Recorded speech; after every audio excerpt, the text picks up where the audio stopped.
جی السلام علیکم۔ وعلیکم میرا السلام۔ سوال فقہائے صحابہ کے اسلوب استدلال کے اوپر ہے۔ جیسا کہ ہم جانتے ہیں کہ مکتبہ فراہی میں حدیث سے کوئی بھی مستقل بذات حکم جو ہے وہ ہم نہیں اخذ کر سکتے، اور دوسرا یہ کہ جتنی بھی احادیث ہوتی ہیں ہم ان کو قرآن کی روشنی میں سمجھتے ہیں، ان کا ریلیشن ثابت کرنے کی کوشش کرتے ہیں کہ قرآن کی کسی آیت سے ان کا ریلیشن ثابت ہو جائے۔ لیکن ہمارے پاس چند فقہائے صحابہ ایسے ہیں جیسے حضرت عبداللہ ابن مسعود اور حضرت عبداللہ ابن عمر، ان سے بعض مرویات ایسی ہیں جس میں انہوں نے آپ صلی اللہ علیہ وسلم کو تشریعی حیثیت دے کر مستقل بذات احکام آپ صلی اللہ علیہ وسلم سے ثابت کیے ہیں۔ تو میرا سوال یہ ہے کہ مثال کے طور پہ حضرت عبداللہ ابن مسعود سے جب پوچھا گیا کہ جسم کو بدوانے والیوں پر، ابروؤں کو باریک کرنے والیوں پر اور دانتوں میں مصنوعی فاصلہ پیدا کرنے والیوں پر وہ لعنت کیا کرتے تھے، تو ان سے پوچھا گیا کہ آپ ان پر لعنت کیوں کرتے ہیں، تو انہوں نے کہا کہ اللہ نے قرآن میں ان پر لعنت کی ہے۔ تو اب اگلے نے پوچھا کہ میں نے تو پورا قرآن پڑھا ہے، مجھے تو ایسی کوئی بات نہیں ملی۔ تو انہوں نے کہا کہ تم نے قرآن صحیح سے نہیں پڑھا۔ اب ہونا تو یہ چاہیے تھا کہ حضرت عبداللہ ابن مسعود کسی ایسی آیت کی طرف اشارہ کر دیتے جس کے اندر مثال کے طور پہ فاحشہ عورتوں کے بارے میں کوئی بات بیان کی گئی ہے جس سے وہ لعنت کی مستحق ٹھہرتی ہیں، لیکن انہوں نے اللہ کے رسول صلی اللہ علیہ وسلم کی حیثیت کو ثابت کرنے کے لیے آیت پڑھی ہے وما آتاکم الرسول فخذوہ، یعنی اللہ کے رسول جو تمہیں دیں وہ لے لو اور جس سے منع کریں اس سے تم رک جاؤ۔ اور اس کے بعد انہوں نے حدیث پڑھ کے مستقل بذات حکم حدیث سے ثابت کیا ہے۔ میں نے مانا کہ ہم لوگ اس کو ثابت کر سکتے ہیں، قرآن کی کسی آیت سے ہم ریلیٹ کر سکتے ہیں، لیکن سوال یہ ہے کہ عبداللہ ابن مسعود نے نہیں ریلیٹ کیا، عبداللہ ابن عمر نے نہیں ریلیٹ کیا، عبداللہ ابن عباس نے بعض جگہ پہ نہیں ریلیٹ کیا، تو کیا ان کا منہج استدلال سلفی حضرات کی طرح کا نہیں ہے؟ شکریہ۔ جی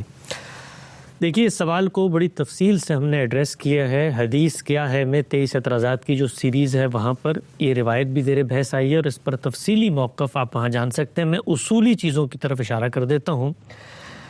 پہلی چیز یہ ہے کہ دین کے اندر جو چیز معیار بنتی ہے وہ کسی بھی طبقے کا فہم نہیں ہوتا،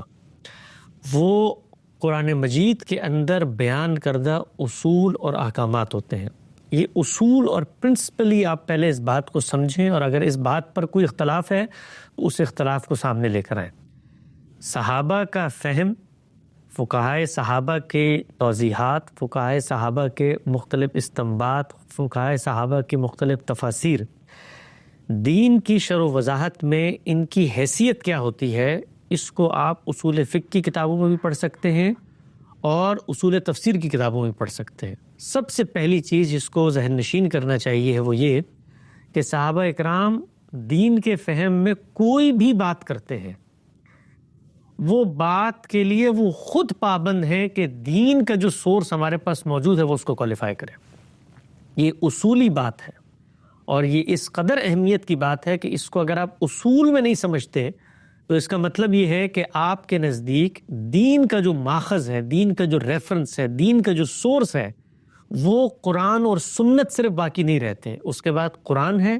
سنت ہے، اور پھر تیسرا سورس ہے صحابہ کا فہم۔ آپ کو اس کو وہاں پر لا کر رکھنا پڑے گا، کیونکہ اگر آپ پرنسپل میں اس کو وہاں پر لا کر نہیں رکھیں گے تو پھر آپ کو as a point of reference کے اس کو پیش کرنے کی اجازت نہیں ہوگی۔ پھر آپ مجھے یہ بتائیں گے کہ عبداللہ بن مسعود نے یہ بات فرمائی ہے، اس بات کے بارے میں آپ کا کیا رجحان ہے، آپ کا کیا نقطہ نظر ہے؟ بات یہاں سے شروع ہوگی نہیں، لیکن جہاں سے بات آپ نے شروع کی وہ یہ ہے کہ فقہائے صحابہ کا جب یہ فہم ہے تو مکتبہ فرائی کا یہ فہم کیوں سکتا ہے؟ فقہائے صحابہ کا فہم بھی قرآن مجید کی روشنی کا محتاج ہے، اور فکر فراہی کا فہم بھی قرآن مجید کی روشنی کا محتاج ہے۔ اس میں اگر آپ یہ سوال کریں گے کہ فقہائے صحابہ میں سے کسی صحابی کی کوئی استنباط، کوئی قول، کوئی تفسیر غلط ہو سکتی ہے، تو اس کا دو ٹوک جواب ہے کہ بالکل غلط ہو سکتی ہے۔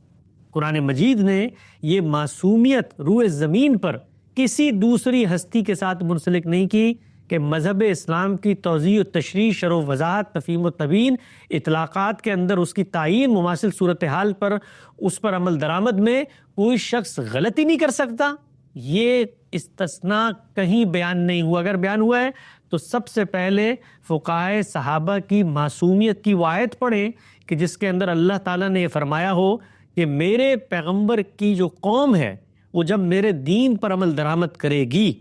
دین کو علمی انداز میں سمجھے گی، تو اس کے ہاں غلطی کا کوئی شائبہ، کوئی تردد، کوئی امکان سرے سے موجود نہیں ہو سکتا۔ تو پھر اس کے بعد ایک اور چیز ہونی چاہیے ہے، وہ یہ ہے کہ مسلمان ہونے کی یہ لازمی شرائط ہیں کہ آپ اللہ کو مانیں، اللہ کے پیغمبر کو مانیں، روز جزا کو مانیں، کتابوں کو مانیں، اور پھر اس کے بعد صحابہ اکرام پر ایمان لائیں۔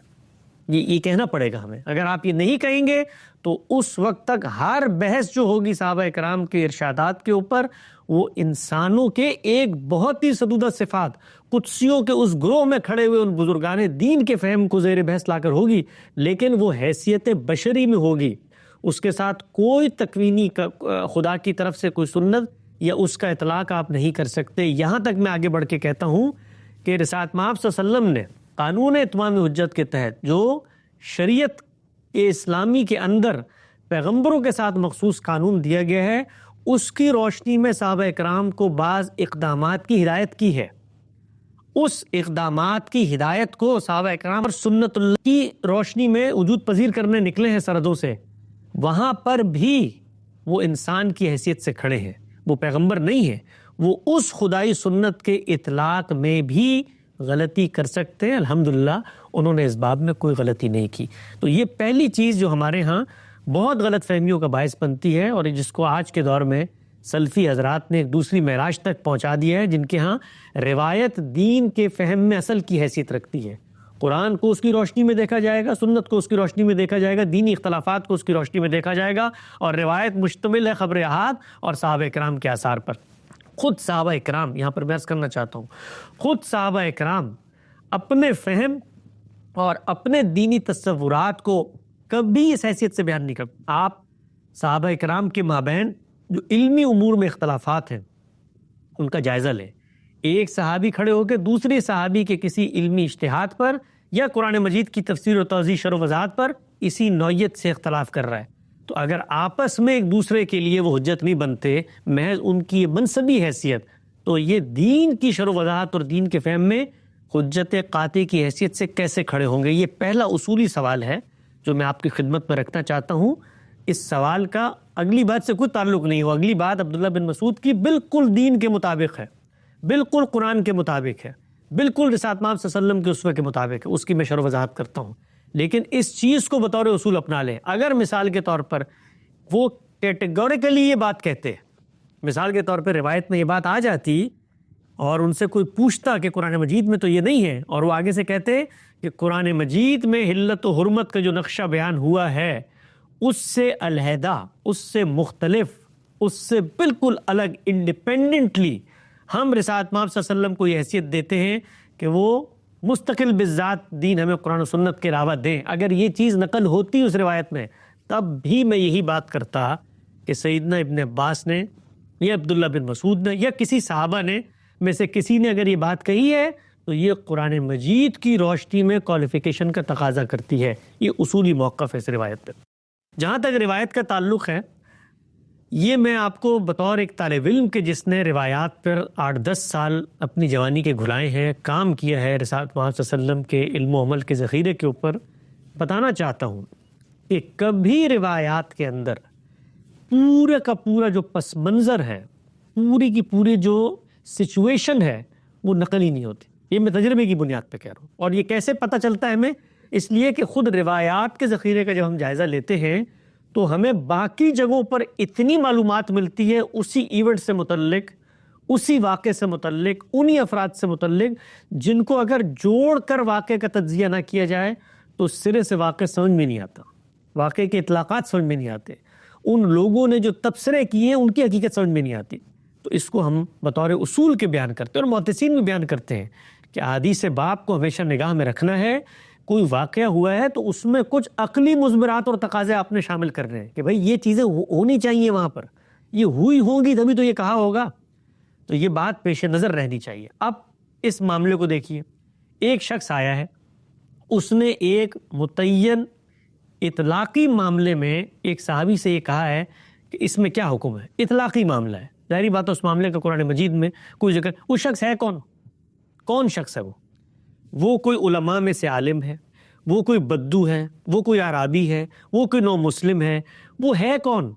ہمیشہ ہم میں سے ہر شخص جواب دیتے وقت یہ دیکھتا ہے کہ میں کس سے گفتگو کر رہا ہوں۔ میں اور آپ یہ روز دیکھ رہے ہوتے ہیں، مطلب میرے پاس کوئی راہ چلتا ہوا آدمی آئے گا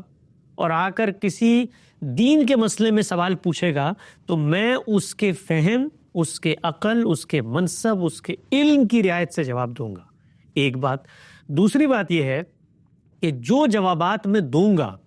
وہ جوابات کے وہاں پر لائیو ریکارڈنگ کیمرے لگے ہوئے کہ سب کے سب نقل ہو کے آگے راوی نقل کر دے گا۔ یہ جو روایت آپ نے بیان کی ہے،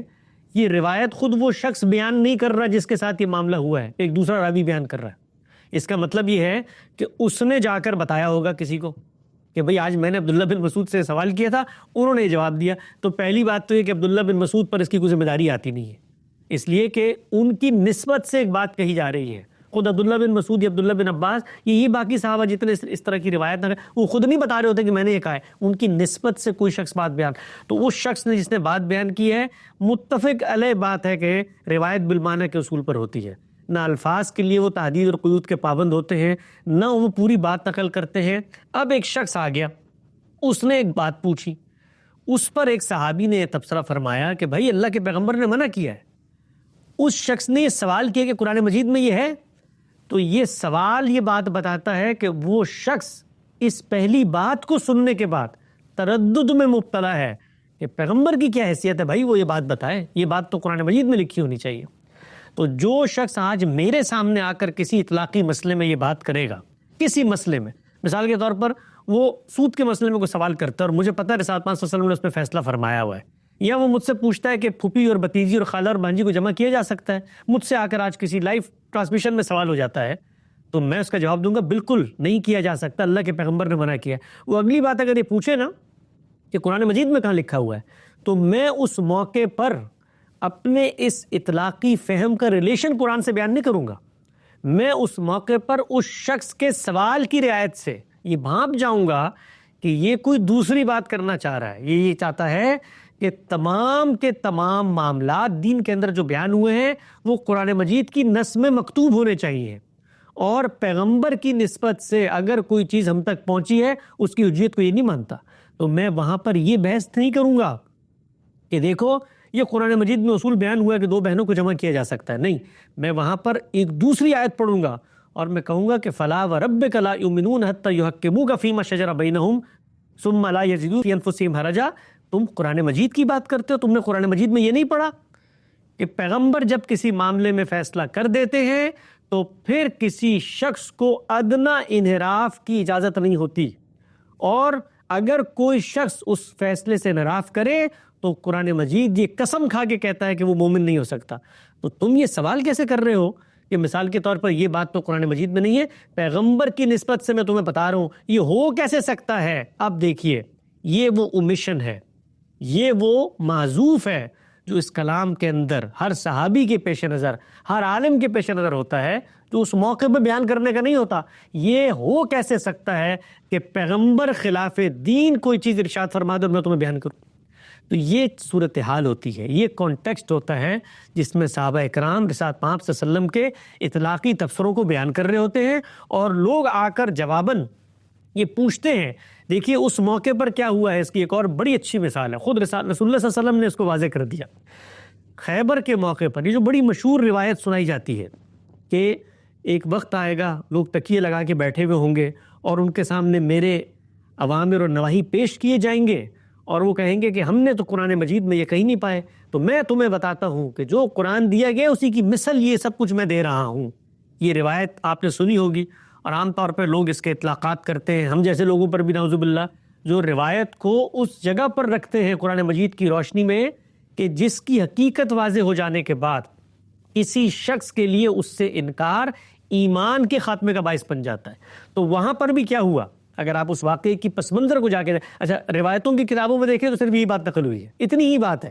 کہ رسول اللہ نے فرمایا ایک وقت آئے گا لوگ تکیے لگائے بیٹھے ہوں گے، اور جب میری باتیں ان تک اوامر نواہی پہنچائے جائیں گے وہ کہیں گے ہم تو قرآن مجید میں ان کو نہیں پاتے، اور رسالت پاک نے فرمایا کہ میں بتانا چاہتا ہوں تمہیں کہ جس طرح قرآن ہے اسی طرح یہ مثل ہے، اسی کی مثل یہ چیز ہے۔ تو اس کی بھی حقیقت کو سمجھے، پس منظر کیا ہے، وہاں پر خیبر کا موقع ہے، مارکا ہے، مسلمانوں کی جماعت نبرد آزما ہونے کے لیے سامنے کھڑی ہوئی ہے، سامنے کھڑا ہوا حکمران ایک بات کرتا ہے۔ اب دیکھیے یہ روایت سے یہ سب چیزیں آپ نکال دیں تو اس کو اٹھا کر آپ کسی کے اوپر بھی منکر حدیث کا اطلاق کر دیں گے کہ دیکھو ہم مستقل بذات دین لے کر آ رہے ہیں اور تم نہیں مان رہے، دیکھو روایت میں تو یہ تکیے لگائے بیٹھے ہوگے غامدی سینٹر میں۔ تو روایت کیا کہتی ہے؟ روایت یہ کہتی ہے کہ اس حکمران نے کہا کہ مسلمان آگے ہو تم لوگ، اب تم حرث و نسل کی تباہی کرو گے، اب تم ہماری فصلوں کو جلاؤ گے، ہماری عورتوں کو پکڑو گے، یہاں پر ظلم اور عدوان کا بازار گرم کرو گے، یہی کرنے آئے ہو نا تم سب. تو یہ اس حکمران نے کہا. اس کے بعد رسالت مآب صلی اللہ علیہ وسلم نے سب کو جمع کیا اور ایک خطبہ ارشاد فرمایا، اور خطبہ ارشاد فرماتے ہوئے آپ نے یہ کہا کہ میں تم لوگوں کو ان تمام چیزوں کی ہدایت کر رہا ہوں کہ تم نے ان پر سختی سے عمل درآمد کرنا ہے. مال غنیمت کے معاملے میں کیا کرنا ہے، عورتوں بچوں کے معاملے میں کیا کرنا ہے، یہ سب ہدایات میں کر رہا ہوں. پیغمبر صلی اللہ علیہ وسلم میں کھڑا ہوں تمہارے درمیان، یہ میری ہدایت ہے. یہ نہ ہو کہ تم میں سے کوئی شخص اس طرح کی کسی غلطی کا ارتکاب کرے اور اس کے بعد اس کو توجہ دلائی جائے اور وہ آگے سے کہے کہ یہ تو قرآن میں کہیں نہیں ہے. تو رسول اللہ نے فرمایا میرے اوامر اور نواہی ہیں بھائی، میں اللہ کا فرستادہ پیغمبر ہوں، دین کے معاملے میں آخری حجت ہوں. میرے فیصلوں کے بارے میں قرآن تمہیں کہہ رہا ہے کہ سر تسلیم خم کرو، جو کچھ میں تمہیں دوں وہ لے لو اور جس چیز سے روکوں رک جاؤ. یہ رسالت مآب صلی اللہ علیہ وسلم ان کو بتا رہے ہیں. یہ کہاں وہ یہ کہہ رہے ہیں کہ یہ سارا کام میں دین کی ہدایت سے الگ ہو کر کروں گا. وہ کہتے ہیں دین کی ہدایت کی روشنی میں، لیکن آپ نے عملی اطلاقی احکامات دینے ہیں نا، ہدایات دینی ہے نا. ان ہدایات کے بارے میں آپ نے غلط فہمی کو رفع کر دیا کہ دیکھو دین پر میں نے عمل درآمد کرنا ہے، دین کی اصولی چیزوں پر. وہاں تم یہ مت کہنا کہ قرآن میں کہاں لکھا ہوا بھائی اس موقع پر کہ عورتوں بچوں کو نہیں اٹھانا، قرآن میں کہاں لکھا ہوا اس موقع پر کہ فصلیں نہیں جلانی. تو اب مثال کے طور پر میرے اطلاقات کو قرآن کی روشنی میں جو میں دے رہا ہوں تم پر ماننا واجب ہے، یہ میرے اوامر و نواہی ہیں. تو اس موقع پر آپ نے یہ بات فرمائی، لیکن آپ اس بات کو اس کے کانٹیکسٹ سے ہٹا دیں تو ایک پوری کی پوری متوازی دنیا ہے جو آپ تشکیل دے دیتے ہیں. اور میں تو اصل بات جو اس میں عرض کرتا ہوں، کبھی اپنے آپ سے سوال کریں، یہ کرنے کے بعد آپ پیغمبر کی حیثیت کو بڑھا رہے ہیں، صحابہ کی حیثیت کو بڑھا رہے ہیں، آپ پورے کے پورے دین کے نظام فکر کے انہدام کا باعث بن رہے ہیں. اس لیے کہ دین قطعی صورتوں میں قرآن و سنت کی حیثیت سے اجماع اور تواتر سے ہمارے سامنے باللفظ بالعمل آ چکا ہے. اس میں ایک دین بیان ہوا ہے، اس کے اطلاقات کو رسالت مآب صلی اللہ علیہ وسلم نے انجام دیا، وہ لوگوں کی نسبت سے ہمارے پاس آتی ہے، ضمنی ماخذ ہے، اس کے اوپر صحیح غلط کا اطلاق ہوتا ہے، اس میں آپ حدیثوں پر حکم لگاتے ہیں، یہ موضوع ہے، یہ ضعیف ہے، متہم بالوضع اس کے اندر آ گئی ہے، یہ کذاب راوی اس کے اندر بیٹھا ہوا تھا، یہ مثال کے طور پہ اس کے اندر اعتزال کی بدبو آتی تھی، یہ اہل تشیع میں سے تھا. 10 چیزیں لگاتے ہیں. اس کی بنیاد پر آپ مجھے مستقل بذات دین دے رہے ہیں، خدا کی ہدایت دے رہے ہیں. اور وہ پیغمبر جس کو اللہ نے پابند کیا کہ اگر تم نے میری یہ ہدایت نہیں پہنچائی سب تک تو فما بلغت رسالہ، اس کی نسبت سے آپ آ کر مجھے یہ خبر دیتے ہیں کہ اس نے ایک شخص کے کان میں آ کر یہ بات دین کی مستقل بذات ہدایت پہنچا دی، جس کو 300 سال بعد ایک محدث نے اپنی کتاب میں درج کر دیا. وہ اگر درج نہ کرتا تو خدا کا دین قیامت تک اس سے دور ہو جاتا. یعنی کبھی غور کرنا چاہیے ہمیں ان باتوں پر، اور خدا کا شکر ادا کرنا چاہیے کہ صحابہ اکرام کی نسبت سے جو دین کی چیزیں آ رہی ہیں ان کا اگر اصول قرآن مجید میں دریافت کرنے میں کوئی گروہ، کوئی مکتبہ فکر کامیاب ہوا ہے تو اس نے دین کی اتنی بڑی خدمت کی ہے، بجائے اس کو اپریشیٹ کرنے کے صحابہ کے فہم کے مقابلے میں فکر فرائی کے فہم کا مقابلہ شروع ہو جاتا ہے. جی بہت شکریہ حسن بھائی، تفصیل کے ساتھ آپ نے اس کی وضاحت کی.